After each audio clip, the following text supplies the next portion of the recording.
Hey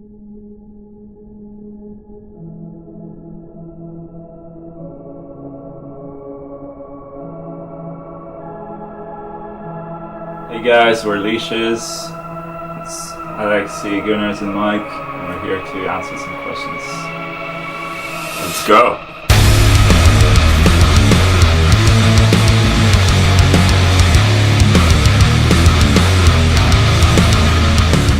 I think for us, one of the biggest challenges was, getting the lineup to the point where,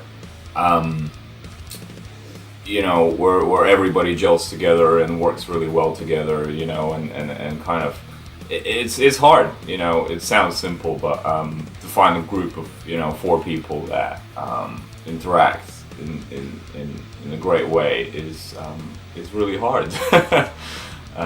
And that's a testament to our current lineup. I think that we feel we're in a place that we work really well. I think in today's age of kind of music streaming and platforms like Spotify and Apple Music and Deezer, etc. It's much more about the live shows, and even some major artists, they're saying that they don't really grow, because of the music that they release. They grow because they play the shows that they play, so they're much more invested in making the shows a success, but also making the shows better as well, which I think for any upcoming artist is one of the biggest struggles, but also one of the bigger opportunities, because if you get it right, no matter at which level you're at, I think it will just instantly kind of boost your profile.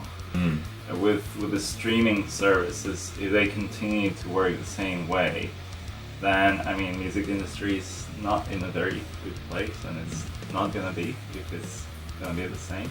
Well, it's gonna work out a lot for like major artists, and there are big labels and a lot of kind of teams of people, that work with the band. I think for some of the smaller bands, it's with smaller amount of streams and plays, it's almost a tiny little revenue stream that doesn't really help. Whilst if you look 30-40 years back, CD and record sales were just a major part, and that's still kind of the case. But I think people buy CDs these days from bands to show the support, just to have it.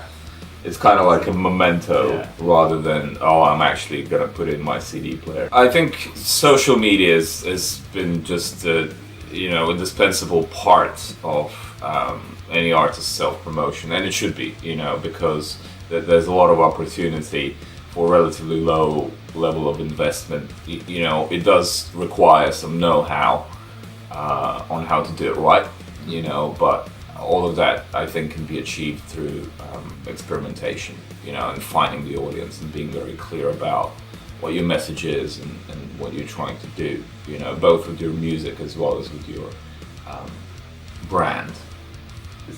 Because ultimately, and we found ourselves in a similar position, we're trying to do everything DIY, book our own shows, make our own music videos, do everything ourselves, because that's just a more, it seems like a more cost-effective way. But then when you really think about the amount of time it's better in a way, because you can do whatever you want and blah blah blah and so on. But at the same time, you just run out of time. Which doesn't, so it takes the time away from the thing that the artist should really focus on, which is creating the music and creating the content. I think the business skill that a lot of the artists are lacking are just business skills in general, right? I mean, thinking about things like promotion in depth. Thinking about any kind of degree of investment and what potentially, you're going to get back as a band and as an artist.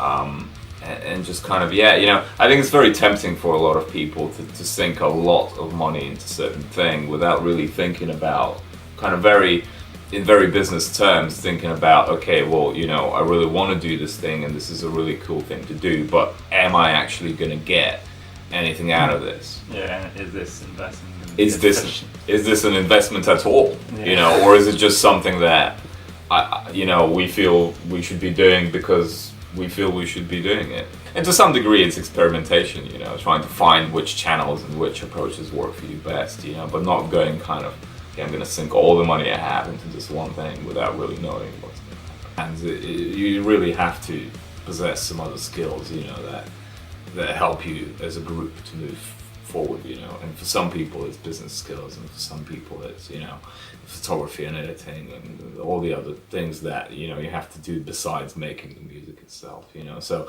and kind of organizing and finding out, you know, what your bandmates are really good at, and then kind of structuring the responsibility around that, you know, just gives you a whole lot more efficiency. Yeah.